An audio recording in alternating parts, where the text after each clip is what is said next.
हिंद जय छत्रपती जय संभाजी महाराज. संपूर्ण महाराष्ट्रातल्या तरुणांसाठी छत्रपती मावळ्यांना, संपूर्ण महाराष्ट्रातल्या माझ्या तरुण यंगस्टर कार्यकर्त्याला, तरुण पिढीचं रक्त सलसल करणारे चांगदेव जाधव, संपूर्ण महाराष्ट्रातली शान, महाराष्ट्रातल्या गोरगरिबांचा बुलंद आवाज, महाराष्ट्रातल्या जनतांसाठी भ्रष्टाचार होतं, कुठं अत्याचार होतं, अन्यायाला वाचा फोडतो. आम्ही भ्रष्टाचार म्हणतो, अन्याय म्हणतो, अन्यायाला वाचा फोड. तुम्हाला सांगतो महाराष्ट्रात संतू देशमुख कमीत कमी 3 महिने मॅटर चाललाय, अजून न्याय भेटत नाही, अजून इकडे भेटत नाही त्यांना, अजून सरकार त्यांचा निर्णय घेणार, 5 दिवसांना तोडफोड निर्णय घेणार. महाराष्ट्रात काय चाललंय, कायदा स्ट्रॉंग आहे का नाही?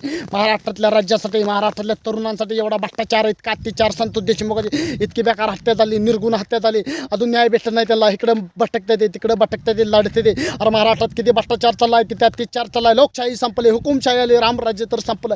महाराष्ट्रातली जनता, महाराष्ट्रातला संपूर्ण मराठी समाज 18 पक्क जातींसाठी म्हणतो, येणाऱ्या काळासाठी, येणाऱ्या भविष्यासाठी अन्याय तुम्ही सहन केला तर ही प्रकरण होऊ शकत आहे. बघा, तुम्ही अन्याय सहन करू नका, अन्यायाला तुम्ही वाचा फोडा. महाराष्ट्रात तुम्ही पॉलिटिक्समध्ये किंग मेकर तुम्हीच बनवता. जनता राजा पण बनवती, भिकारी पण बनवती, जनता जनार्दन जनता आहे. महाराष्ट्रात तुम्हाला सांगतो, जनता स्टार बनवती, जनता राजा बनवते, कोणाला बनवायचं, कोणाला हे करायचं, जनताच भिकारी पण बनवते. जनताच्या हातात जनार्दन जनता आहे. काय काय केलं भल्या माणसा, माझ्या देवालाच सारं करते, जनता स्टार बनवते. आज तुम्हाला सांगतो, इतकी बेकार हत्या झाली, निर्गुण हत्या झाली, संतोष देशमुख ही छत्रपती संभाजी महाराजांचा छावा म्हणतो, चांगले जातो. इतका बेकार अत्याचार झाला, ही झाला, इतका अन्याय झाला, अजून न्याय भेटत नाही, निर्गुण. मला पण आज हे भाषण करताना रडू येते, पण चांगदेव जाधवला कोणाचा सपोर्ट नाही.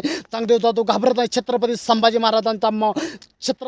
महाराजांचा मावळा आहे. महाराष्ट्रातल्या शिवभक्तांचा आणि शिवरायांच्या मावळ्याचा संपूर्ण महाराष्ट्रातल्या तुमचा आशीर्वाद, तुमचा प्रेम, तुमची शक्ती आहे म्हणून फॉलोअर्स करून, तुम्ही लाईक्स करून मला इतका मोठा स्टार बनवला. तुमचा आशीर्वाद आहे म्हणून महाराष्ट्रात मी ताकद करतोय. मला बाकीचा कोणाचा सपोर्ट नाही. महाराष्ट्रातल्या आई जगदंबीचा आणि छत्रपती शिवरायाचा, महाराष्ट्रातल्या माझ्या आया बहिणींचा, महाराष्ट्रातल्या बुजुर्गांचा, महाराष्ट्रातल्या तरुण पिढीचा, महाराष्ट्रातल्या माझ्या वयाच्या पिढींचा तुमचा आशीर्वाद, तुमची ताकद, तुमचं प्रेम, तुमचं फॉलोअर्स आहे म्हणून आजपर्यंत महाराष्ट्रात मला तुमचा सपोर्ट आहे, मला जनतांचा सपोर्ट आहे, बाकीचा कोणाचा सपोर्ट नाही. आणि महाराष्ट्रात नगरपालिकेचं इलेक्शन आलंय, महाराष्ट्रात लगातार वरचवा होणार, लगातार उत्सव होणार, महाराष्ट्रात इकडे रॅल्या होणार, तिकडे भाषणं होणार, इकडे सामाजिक मधला गरीब लोकांची कामं, मतदान म्हणजे मतदान आहे, मतदानला पैसे घेऊन मतदानला म्हणजे कामं घेऊन पैसे घेऊन आपली कामं होते, ते परत मतदान म्हणजे दान होते. तुम्हाला कुठल्या माणसाला वाटले आपल्या हक्काचं मतदान कुणाला टाकायचं, कुणाला निवडून आणायचं, कुणाला नगरसेवक बनवायचं, हे तुमच्या हातात आहे, महाराष्ट्रातल्या युवकाच्या हातात आहे, महाराष्ट्रातल्या जनतांच्या हातात आहे. नगरपालिकेला सामाजिक कार्यकर्ता, सामाजिक जनतांसाठी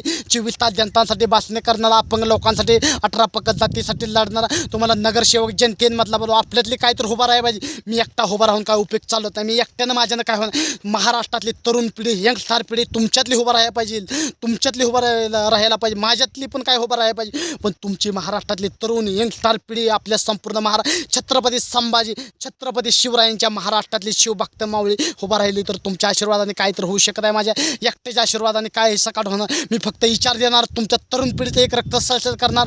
कुठं अत्याचार होईल, कुठं भ्रष्टाचार होईल, तिथं छत्रपती संभाजी महाराजांचा छावा चांगदेव जाधव तिथं महाराष्ट्रातल्या जनतेसाठी, महाराष्ट्रातल्या आई बहिणींसाठी लढणार. जय हिंद जय छत्रपती. आजचं इथं भाषण थांबू, चुकलं तर मला काय माफ करा.